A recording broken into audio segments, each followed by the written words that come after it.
어마어마한 돈들이 지금 미국으로 가고 있어요.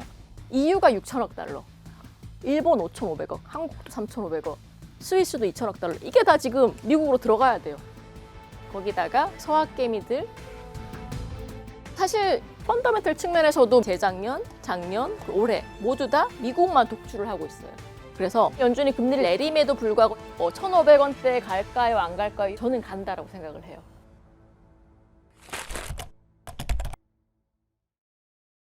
이제 미국이 한 차례 인하를 하면서 한미 간의 금리 격차 자체는 150bp에서 125bp로 줄어들었죠. 한국은 11월 달에 기준금리 동결했잖아요. 이거를 제가 말씀드린 이유는 원달러 환율이 1,400원, 70원대까지 올라왔잖아요. 오늘도 안 빠지더라고요. 뭐 높은 수준에서 버티고 있는데 이미 1,400원대 후반까지 올라왔으니까 너무 많이 온 거 아니냐. 내년에는 좀 빠지지 않을까? 연준 금리나 더 한다잖아. 그런 전망들도 있는데 저는 아니라고 봐요.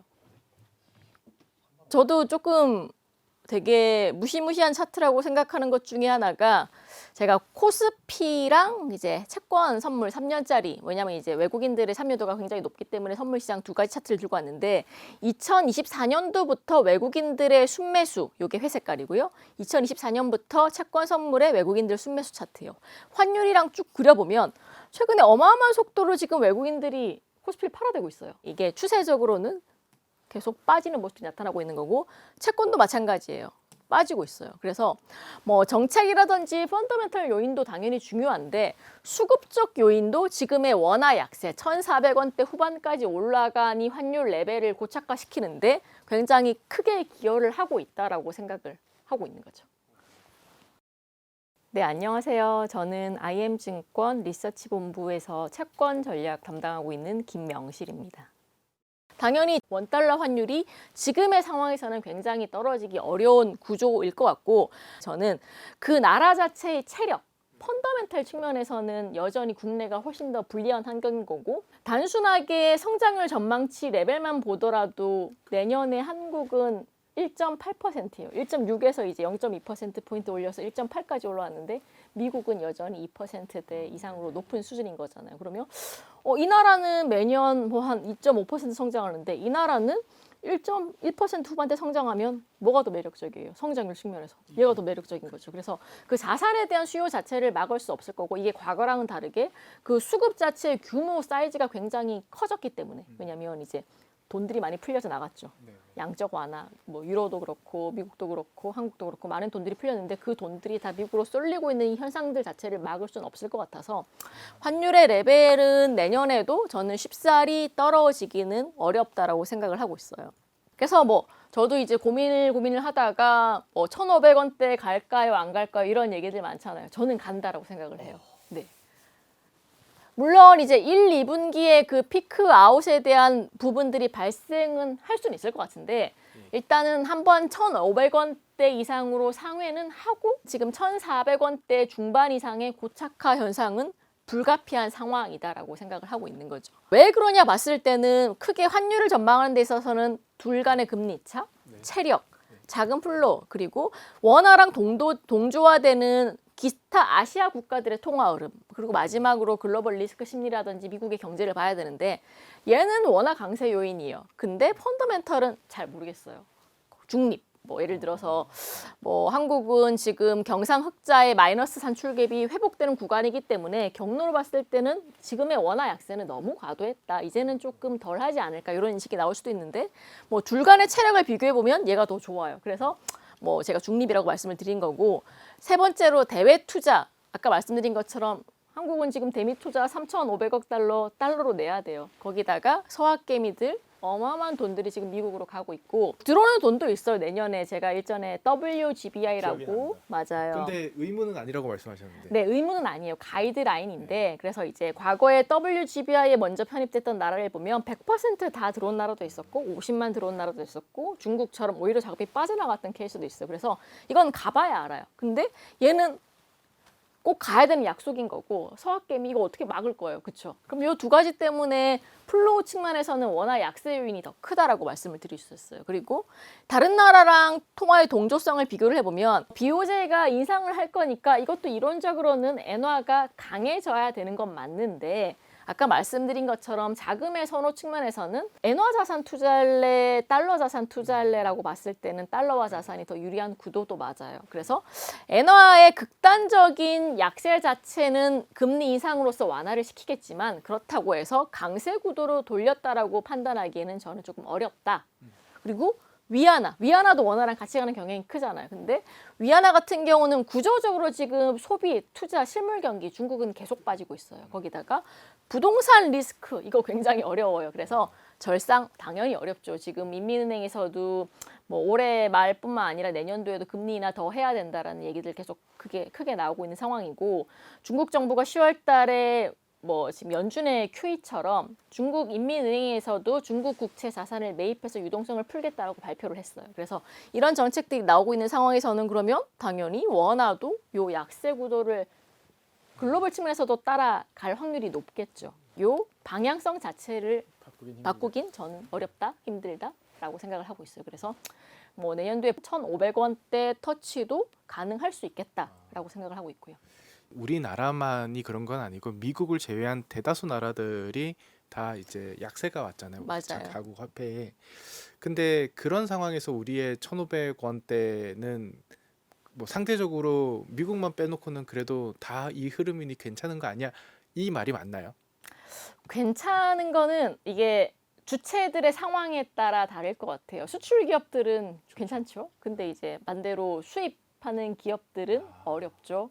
뭐 거기다가 저희가 원유를 조금 많이 수입하는 국가잖아요. 그러다 보니까 뭐 앞으로 휘발유 가격들 이런 거 환율 효과 때문에 더 올라갈 수 있겠죠. 내수 소비자들은 안 그렇죠, 좋겠네요. 맞아요. 그럼 국내 소비는 뭐 정부에서 뭐 돈을 많이 풀고 재정을 집행한다고 하더라도 반면에 까먹는 구멍 자체가 커지기 때문에 뭐 소비 자체가 더 빠질 수 있는 부분들도 있는데 그럼 소비가 빠지면 하늘에서 금리 인하하면 되지 않냐? 뭐 이렇게 단순한 문제는 아닌 거죠. 이렇게 변동성이 큰 상황에서 금리를 또 인하를 해버리게 되면 환율이 더 높아질 수도 있는 거고 아니면 지금 경기는 굉장히 금리 인하가 필요한 상황인데 환율 때문에 금리 인하를 못해서 골든타임을 놓쳐서 경기가 망가지는 속도와 폭 자체가 커질 수도 있는 리스크들도 있어요. 그래서 미국을 제외한 특히나 비기축통화 국가들의 경제 상황은 뭐 지금의 상황에서는 더 안 좋아지는 방향 쪽으로 갈 가능성들이 크다라고 보고 있는 거죠.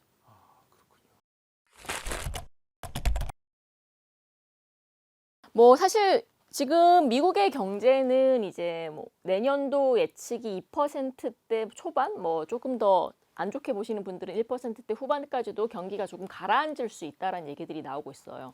그래서 경기 둔화에 대한 신호들이 나오는 상황에서 연준 같은 통화 정책이 할 일 중 첫 번째 하나는 경기가 빠르게 무너지는 걸 제어를 하는 방법이 있는 거죠. 그래서 중립금리 이하로 기준금리를 떨어뜨려서 시장의 유동성들이 풀리고 투자가 일어나고 소비가 일어나고 경기를 활성화시키는 정책들을 해야 되는 건데 지금 3.75%까지 금리를 이제 세 차례 내렸음에도 불구하고 여전히 중립금리 상단에 있다 보니까 연준은 계속적으로 금리 인하를 가져갈 수밖에 없다라는 첫 번째 단서가 있는 거죠. 그래서 내년도에 파월 의장이 임기 전에 만료 전에 금리 인하를 할지 아니면 새로 오시는 새로운 연준 의장이 금리 인하를 할지는 모르겠는데 내년에 인하를 한다는 것 자체는 변함이 없다라고 보시면 되실 것 같아요. 인하의 흐름은 계속 간다는 거죠. 맞습니다. 두 번째로 고용과 물가인 거죠. 뭐 저희가 쉽게 생각해서 그동안의 파월 연준 의장은 고용과 물가라는 두 가지 책무 중에서 물가에 훨씬 더 신경을 썼어요. 뭐 과거에 이제 인플레이션을 한번 잡지 못했다라는 그런 실수를 겪어다 보니까 물가가 조금이라도 올라갈 걱정이 되면 연준이 경기 생각하면 금리 인하를 더 하고 싶은데 물가라는 이 큰 이슈가 자리 잡고 있기 때문에 금리 인하를 조금 천천히 할 수도 있고 안 할 수도 있다라는 뉘앙스를 그동안 많이 줬잖아요. 그래서 그동안 연준의 포커스가 물가였는데 오늘 FOMC를 딱 열어놓고 보니까 뭐 물가에 대한 전망치들은 크게는 변화는 없어요. 다만 단기적으로는 뭐 바나나 값도 오르고 저희가 뭐 소비자들이 체감하는 작은 물가 지표들 같은 경우는 뭐 환율이라든지 유가라든지 이런 대외적인 변수 때문에 오르락 내리락 할 수 있는데 장기 기대 인플레이션은 굉장히 안정적으로 흘러가고 있기 때문에 뭐 생각보다 물가 우려는 크지는 않을 거라고 약간의 스탠스 변경이 있었어요. 그리고 두 번째로 고용 관련돼서 이번에 점도표 변화에서 실업률 전망치는 안 바꿨어요. 지난 이제 9월달 전망했던 거 대비해서는. 근데 고용과 관련돼서 노동 수요가 분명하게 지금 악화되는 모습들이 나타난다. 요 멘트가 추가가 된 거죠. 그리고 노동 시장을 우리가 마냥 걱정할 필요가 없다면 정책 금리를 인할 유인이 없지만 지금 노동 공급, 노동 수요 자체가 굉장히 걱정이 되고 있기 때문에 앞으로 연준은 금리를 계속적으로 인하할 수밖에 없다는 걸 간접적으로 시사를 했던 거죠. 그리고 마지막으로 이번 FOMC에서 핵심은 사실상 이거예요. 제가 이제 별표를 드리는 이유가 12월 12일 연준은 단기 국채 재정 증권 매입을 시작하겠다라고 시장에 고시를 했어요. 뭐 이거 두고는 말이 많아요. 이게 QE다. 양적 완화다. 아니다. 어쨌거나 연준이 채권 시장에서 채권을 사준다고 하잖아요. 특히나 단기 국채를 사준다고 한다는 거의 의미 자체는 유동성을 더 푼다는 의미이기 때문에 뭐 이런 것들도 충분히 연준의 완화 정책에 대한 필요성이 굉장히 강화되고 있다는 걸 시사를 해주는 거죠. 그래서 뭐 내용만 놓고 보면 연준이 금리 인하를 했는데 생각보다는 매파적이지 않았다. 아니면 생각보다는 매파적이다. 이 두 가지로 이분화해 보면 사실상 별거 없는 FOMC긴 해요. 근데 세부적으로 몇 가지 연준의 약간 미묘한 뉘앙스 변화를 보면 예전보다는 조금 더 완화 쪽으로 가고 있는 FOMC지 않을까라는 생각들 가지고 있고요. 저희가 보셔야 될 거는 저는 성장률과 물가 전망이라고 생각을 해요. 올해 9월 달에 실질 GDP 전망치가 1.6%에서 지금 1.7%로 올렸고요. 그리고 26년도 성장률 전망치도 1.8%에서 지금 2.3%까지 올려놨어요. 그 말은 즉슨 경기에 대한 연준의 시각은 이전 대비 훨씬 더 개선이 되고 있다는 거고, 두 번째로 물가 전망치 같은 경우는 PCE 기준으로 봤을 때는 9월 전망 대비해서는 물가 전망치가 다 낮아졌어요. 예상보다 물가의 상승 압력이 올해도 그렇지만 내년에도 크지 않겠다라는 연준의 인식이 겹쳐져 있는 거죠. 그래서 성장률만 봤을 때는 이제 연준이 금리 인하를 계속 공격적으로 할 필요는 없는데 아까 파월 의장이 현재 중립금리 이상 수준이라고 언급을 했잖아요. 그러면 물가가 잡혔기 때문에 금리를 더 할 수 있는 명분 자체는 있는 거죠. 경기를 더 올리기 위해서는. 뭐 이게 뭐 1.8에서 2.3, 1.6에서 1.7 올라가긴 했지만 레벨 자체가 높은 수준은 아니에요. 미국 경제가 내년에 2%밖에 성장을 못하고 올해는 1%대 후반대밖에 성장을 못했기 때문에 성장의 레벨을 생각하면 연준은 지금 수준에서는 금리를 더 내려서, 근데 그동안은 물가가 굉장히 이제 거슬리는 불편한 요인이었는데 그 불편한 요소들이 조금 해소가 되면서 금리를 조금 더 내릴 수 있는 명분 자체가 만들어졌다라고 보시면 되실 것 같아요. 그러니까 경기 둔화에 대한 우려보다는 그냥 경기 성장의 레벨을 한 번 더 레벨업하기 위해서 현재적으로 좀 내렸다. 맞아요. 네. 뭐 지금 아무 미국 경기가 망가질 거야라고 얘기하는 시각은 거의 없어요. 미국의 경기가 슬로우하게 지금 가라앉고 있는데 뭐 그렇다고 해서 위기 이런 건 아니고 그냥 추세적으로 조금 빠지고 있는 모습들이 나타나는데 뭐 통화 정책을 관리하는 시장의 유동성을 관리하는 연준 입장에서는 요 가라앉는 폭 자체를 조금 올려서 경기의 위축 정도라든지 경기가 조금 안 좋아지는 기간 자체를 줄이려는 정책을 당연히 한다는 거죠. 근데 그동안에 불편한 변수는 물가였고, 그렇죠. 근데 물가가 생각보다는 많이 위로 튀지 않을 가능성들이 포착이 되고 연준이 생각하는 2%대의 물가 안착이 내년 그리고 내후년까지 순차적으로 발생할 것으로 예상되기 때문에 연준은 금리를 내려야겠다라고 생각을 하는 거죠. 그래서 지금 연준과 미국 정부가 보는 시각이 이렇다라면 뭐 통화 정책적 측면에서는 조금 더 완화 정책을 조금 더 길게 가져갈 수 있는 좀 배경이 되지 않을까라고 생각을 하고 있고요.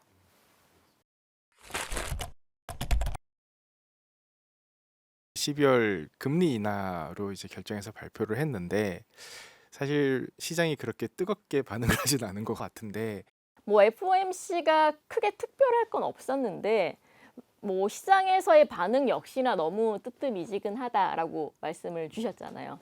그 이유 중 하나는 제가 이제 파월 의장의 FOMC가 이제 저물고 있다. 그리고 새로운 FOMC 구도가 예상되고 있는데 백악관 경제자문위원장 해시 그 후보가 뭐 아무래도 이제 차기 연준 의장이 될 가능성들이 커지고 있는 상황이에요. 근데 재미있게도 파월과 햇싯의 성향은 상당 부분 대치되는 부분들이 많아요. 아까 제가 말씀드린 것처럼 파월은 인플레이션을 잡는데 굉장히 큰 주안점을 줬다면 이제 햇싯 같은 경우는 미국의 경제는 물가 잡는 것도 중요한데 그래도 성장률을 올리고 고용 시장을 안정시키는데 더 포커스를 맞추겠다라는 그런 뉘앙스가 강했던 거죠.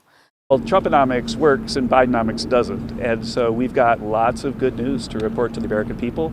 그럼 이 논리라면 당연히 시장에서는 파월보다는 조금 더 완화 정책 강도를 더 크게 높게 가져갈 수 있겠다라는 기대감을 하게 되는 거고요. 그래서 이제 시장에서는 만약에 햇싯 후보가 연준 의장이 되면 완화도 더 빠르게 할 거고 완화도 더 많이 할 수 있다라는 그런 시각들이 커질 수 있을 것 같고요. 점도표 기준으로는요. 내년에 연준은 금리를 공식적으로 한 번 내린다고 표기가 돼 있어요. 26년에. 그리고 27년에 한 번 더 25bp 내린다고 표기가 돼 있어요. 그러면 연간 한 번인 거죠. 이렇게 봤을 때는. 올해 대비해서 속도 자체는 굉장히 느리게 진행될 수 있다. 근데 이제 제가 말씀드리고 싶은 건 이거는 이제 파월 체제의 연준이 찍어놓은 점도표인 거고 제가 아까 연준 의장도 바뀌고 이사회 구성도 바뀐다고 말씀을 드렸잖아요. 그렇게 되면 이제 5월 달 이후에 새로운 체제가 형성이 되면 이게 어떻게 바뀔지 몰라요. 지금 시장에서는 1회가 아니라 2회까지도 충분히 연준이 인하를 할 수 있다고 생각을 하고 있고 저도 마찬가지예요. 상반기에 한 번 그리고 하반기에 한 번 정도 연준의 금리 인하가 더 나올 수 있다고 생각을 하고 있어요. 근데 이제 그 전까지는 이게 확실해진 게 아니니까 시장에서는 조금 미지근한 반응을 보였지 않았냐라고 생각을 하고 있고요. 연준이 올해 정도 2번 인하를 한다면 26년도에 3.25%까지 금리를 더 내릴 거야라는 인식이 강한 거죠. 근데 그럼 그 밑으로는 금리를 더 못 내리냐? 근데 그런 시각이 생기지 못하는 이유 중 하나는 아까 말씀드린 것처럼 물가예요. 특히나 관세가 반영된 물가의 불확실성은 여전히 잠재되어 있다라고 생각을 하는 거죠.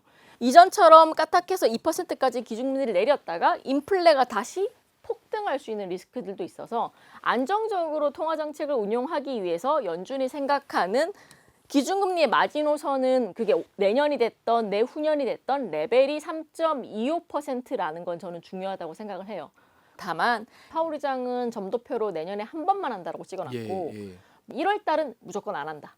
동결. 그러면 이제 매 회의마다 다 인하하다가 첫 번째로 이제 동결로 빠지는 거죠. 그렇죠. 연속 3회 인하를 하다가 거기에 대해서 시장이 어떻게 해석을 할지도 조금 중요할 것 같아요. 그렇게 했을 때 달러가 더 강해질 수도 있는 거고 안 그래도 달러화에 대한 자산 선호 높은데 연준이 여기서 동결까지 선택을 해버리면 뭐 반대 측면에서는 이론적으로는 달러가 강해질 수 있는 근거기도 하잖아요. 근데 유동성은 또 밑에서 비전통적 통화 정책으로 풀어줘. 그러면 미국 위험 자산들은 계속 올라갈 수밖에 없는 거잖아요. 해결해 준다니까 연준이. 그러면 달러화에 대한 글로벌 자금 수요도 더 커질 수밖에 없는 거고요. 저는 반대로 생각을 했는데 그때까지 이 위험 자산류들은 좀 안 좋지 않을까라고 생각을 했는데 근데 이제 만약에 다음에 파월 이후에 연준 의장이 얘 확실히 매파다.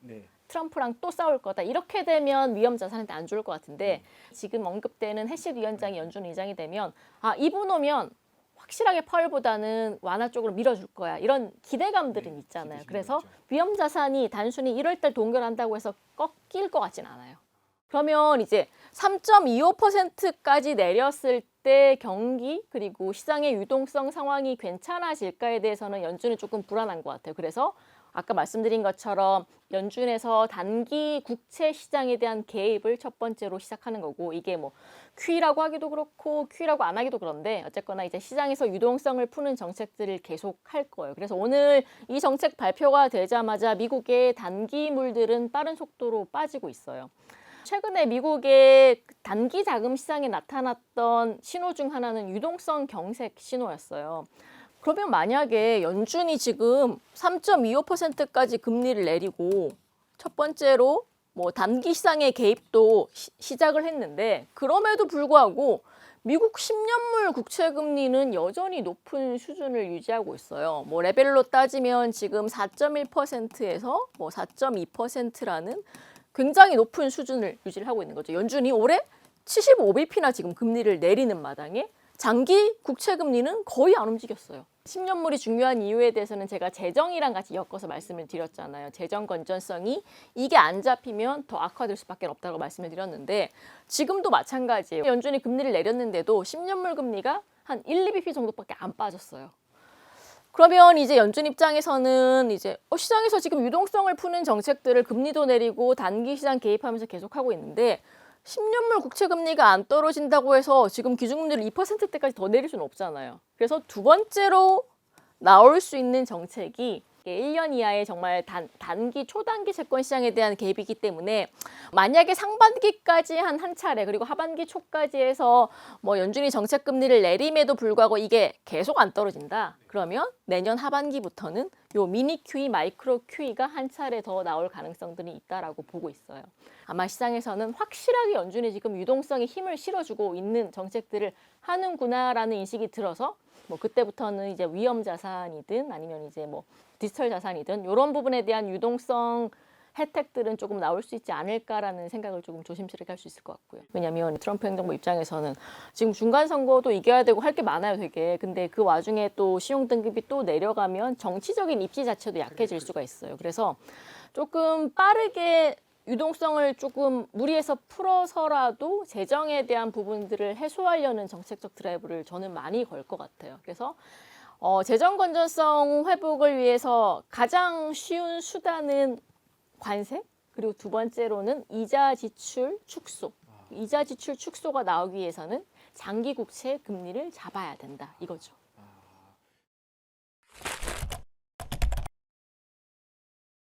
또 하나 시장에서 하는 걱정은 엔캐리 트레이드 청산 나는 거 아니냐? 우리 한번 겪었잖아. 이번에도 비슷한 구도로 가는 게 아니냐라는 우려감이 클 수밖에 없는 거죠. 물론 이론적으로는 그럴 수가 있는데 그럼 저희가 여기서 생각할 수 있는 부분들은 엔캐리 트레이드를 청산할 만큼 달러화 자산이 매력 없어졌을까? 최근에 지금 BOJ 입장은 앞으로 통화정책 방향은 우리는 계속 금리 인상으로 가져가겠다라고 구체적으로 명시를 했어요. 그래서 시장에서는 지금의 일본 정책 금리가 0.5인데 이제 12월 달 기준으로 한 번 더 인상을 하고 그리고 쭉 가다가 내년 3분기 정도에 한 번 더 인상을 하면서 최소 1%까지는 일본은행이 정책 금리를 올릴 거야라는 인식이 굉장히 강하다라는 거죠. 그러면 엔화가 강세, 뭐 연준은 이제 금리 인하를 하니까 달러는 약세, 요 구도가 만들어지면서 실제로 최근에 일본의 주요 생보사들은 재밌는 발언을 해요. 우리 내년 회계 연도부터는 앞으로는 해외 채권보다 엔 채권에 대한 비중을 더 크게 가져가겠다라고 너도 나도 이제 발표를 하기 시작해요. 그래서 뭐 이런 우려들이 또 복합적으로 이루어지면서 진짜 엔캐리 트레이드 청산되는 거 아니야? 이렇게 생각하실 수가 있는 것 같은데 과거와 지금이 다른 점은 저는 두 가지라고 생각을 해요. 첫 번째로는 이번에 일본은행의 12월 달 금리 인상은 서프라이즈가 아니에요. 이미 다 예고가 됐죠, 시장에.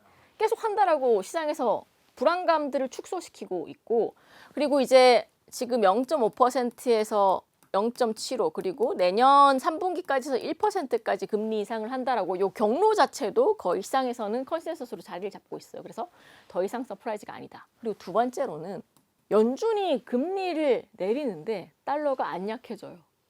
생각보다 달러가 강하게 버티고 있다는 거죠. 여기에는 여러 가지 이유가 있겠지만 달러 자산에 대한 시장의 인식은 여전히 너무 좋다라는 거예요. 그래서 굳이 무리해서 지금 엔캐리 트레이드의 대량 청산이 나타날 만큼 달러화 자산이 매력 없지 않고 그리고 금리 인상에 대한 시각 자체도 이미 시장에 상당 부분 반영돼 있기 때문에 이전처럼 대량 엔캐리 트레이드의 청산이 나타나면서 금융시장 변동성을 빵하고 확대시킬 상황까지 만들어지진 않을 것 같아요. 그 달러 자산이 여전히 강하다라고 하는 거는 관세로 인해서 일본이나 한국이나 어마어마한 돈을 또 뜯겼잖아요. 네. 그쵸. 달러로 보내야 되고 네. 또 여전히 미국 경제가 또 나쁘지 않은 상태니 여전히 그 달러를 통해서 미국에 돈을 보내거나 투자하는 수요가 강하다라는 말씀이신 거죠? 맞아요. 그래서 제가 세 가지 차트를 이제 따왔어요. 미국의 비거주자들, 해외 투자자들의 대미 직접 증권 투자도 계속적으로 올라가죠. 우리나라도 엄청 많이 하죠. 서학개미. 그러면 만약에 미국 말고 다른 쪽에 자산 투자가 나타나려면 그 나라의 경기가 좋아야 되잖아요. 맞아요. 매력적이어야 되잖아요. 근데 이제 뭐 지금 OECD에서 발표한 주요국들의 GDP 산출갭 추이를 보면 재작년, 작년, 올해 모두 다 미국만 독주를 하고 있어요. 미국만 지금 유일하게 플러스예요. 3년 연속. 그러다 보니까 경제 체력 펀더멘털 측면에서도 미국이 훨씬 더 매력적이고, 그리고 지금 이제 미국이 사이클을 타고 있는 AI, 빅테크 관련된 부분들도 그동안 미국들이 R&D 투자를 어마어마한 천문학적 규모로 해놨기 때문에 거기에 지금 수혜들이 떨어지고 있는 상황이잖아요.